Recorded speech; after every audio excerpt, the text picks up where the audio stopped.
We finally got a Paladin class with a patch 9 update, and today we're gonna build up our Sword and Shield Paladin, which can hit hard, fight like a tank, or even heal and buff your party members like the clerics do.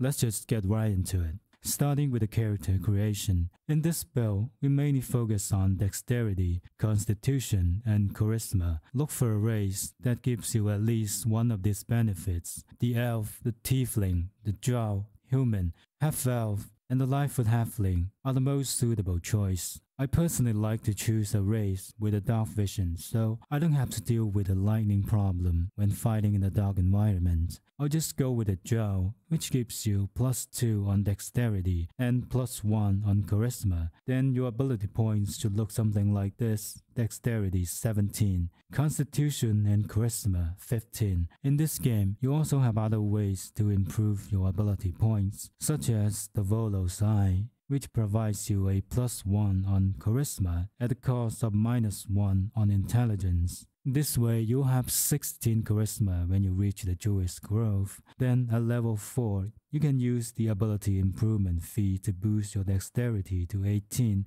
And of course, you have to dump all the other attributes, which is fine. They're not that important in this build. We can choose our Paladin subclass from the get-go. We just go with the Oath of the Ancient in this video. And I'm also gonna make videos about other subclasses in the future, so just stay tuned. As the Paladin, we have Wisdom and Charisma saving throw proficiency, which means you're less likely to be affected by most of the control spells. Then we have proficiency on every armor and weapon. But since we dump all the strengths, we'll have to rely on the finesse weapons after we jump into the game. Next, we have one Channel Oath charge, something similar to the Channel Divinity of the Cleric, which replenish by short or long rest. As for the class abilities, we have Lay on Hands. You can heal or cure diseases for yourself or other creatures. Lay on Hand greater healing restore 4 hit points per paladin level. If you are on level 5, this ability restores 20 hit points per use.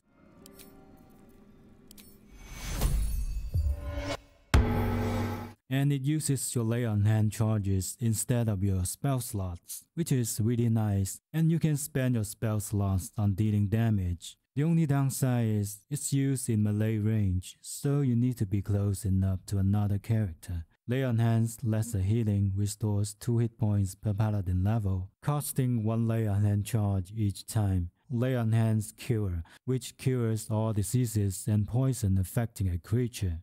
The Divine Sense gives you advantage on attack rolls against Celestials, Fiends, and Undead for 2 turns, using a bonus action, which is quite nice when you're fighting these guys as enemies. And next we have the subclass spells, Healing Radiance. Your allies immediately regain 2 hit points and another 2 hit points at the start of your next turn, using a Channel Oath charge.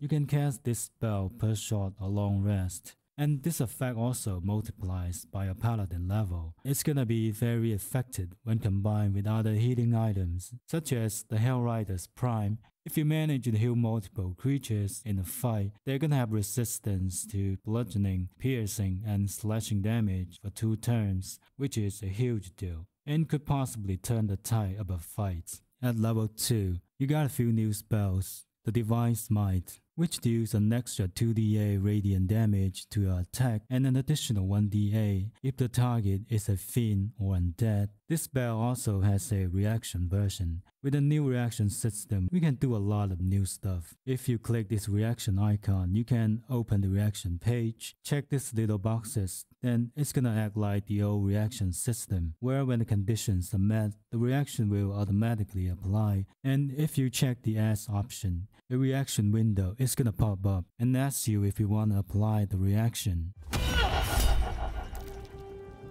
This is really good because reaction often costs you something like a spell slot, and now the game gives you a choice whether to perform it or not. I suggest checking the critical hit option. When you make a critical hit with a weapon attack, the radiant damage automatically applies and doubles the damage.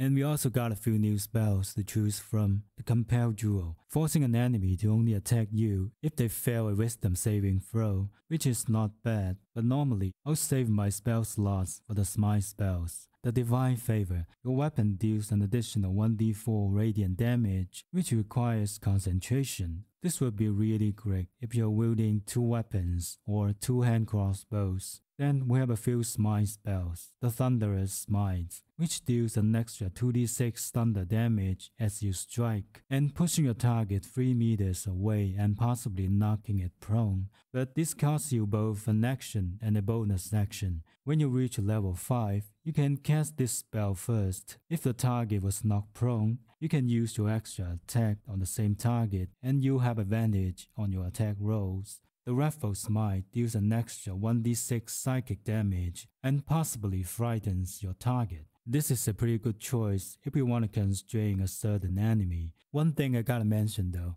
the Smite abilities will not consume your spell slots if you miss. I guess this is to make it align with the reaction system. At this point, I suggest picking the Blast, Cure Wounds, Compel Duel, Thunderous Smite, and Wrathful Smite. Other than that, we also gotta choose a fighting style for our Paladin. Since this is a sword and shield tank build, I'll just go with the defense, which gives you +1 bonus on armor class. At level 3, you got Divine Health that prevents disease from affecting you, and a new subclass ability, the Nature's Wrath, which is absolutely terrible. It works the same with Ensnaring Strike. Just use the Ensnaring Strike if you have to. Then we have Turn the Faithless, which turns nearby Fae and Fiends. Affecting creatures cannot take actions, bonus actions, or reactions other than dash. And the 9-meter radius is just awesome, but a little bit situational. At level 4, choose the ability improvement to boost your dexterity to 18 and constitution to 16. At level 5, you unlock the level 2 spell slots, and one really important feature, the extra attack.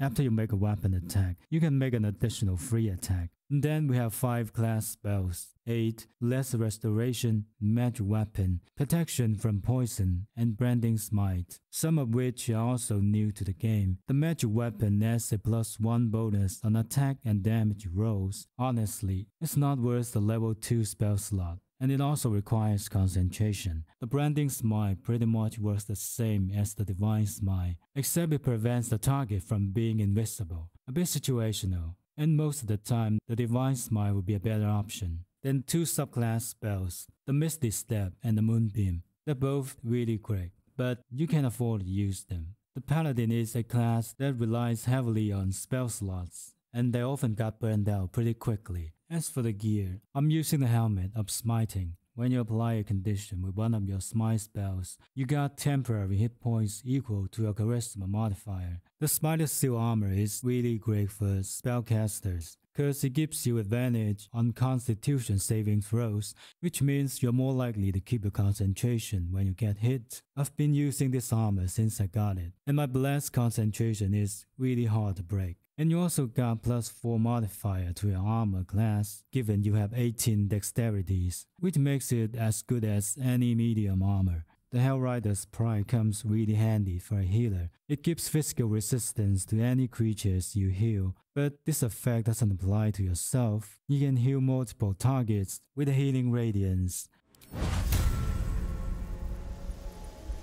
Boost of Striding provides momentum for 1 turn. If you cast a spell that requires concentration, and while you're concentrating, you cannot be pushed or get knocked prone, this is priceless, since enemies can no longer push you into the harmful surface. For Amulets, I definitely recommend the Silver Pendant. This gives you the Guidance cantrip, which is really handy outside of combat. You can get bonus on ability checks, lockpicking, exploring, etc. Unless you have a cleric in your team, this is a must-have.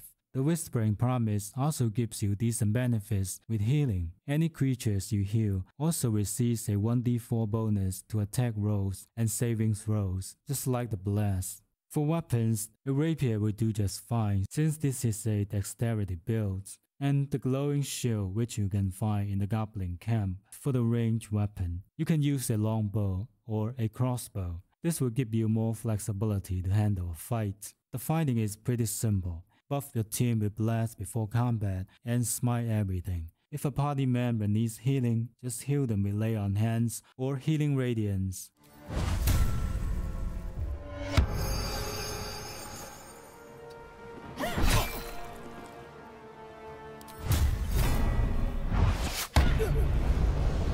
The Divine Smite is absolutely my favorite, as it does more damage than the other smite spells. You can fight like a tank in the front line.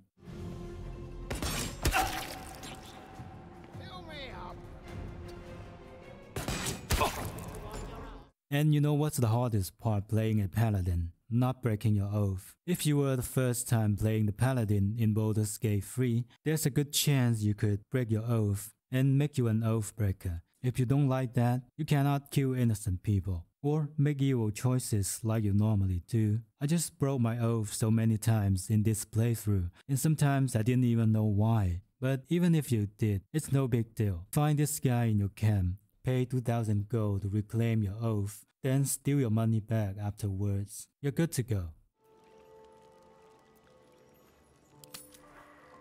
It seems your actions have earned you an enemy.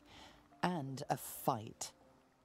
And that's it for today's video. If you find this video helpful, don't forget to hit the like button. This is the best way to help my channel. And as always, thanks for watching. I'll see you guys in the next video.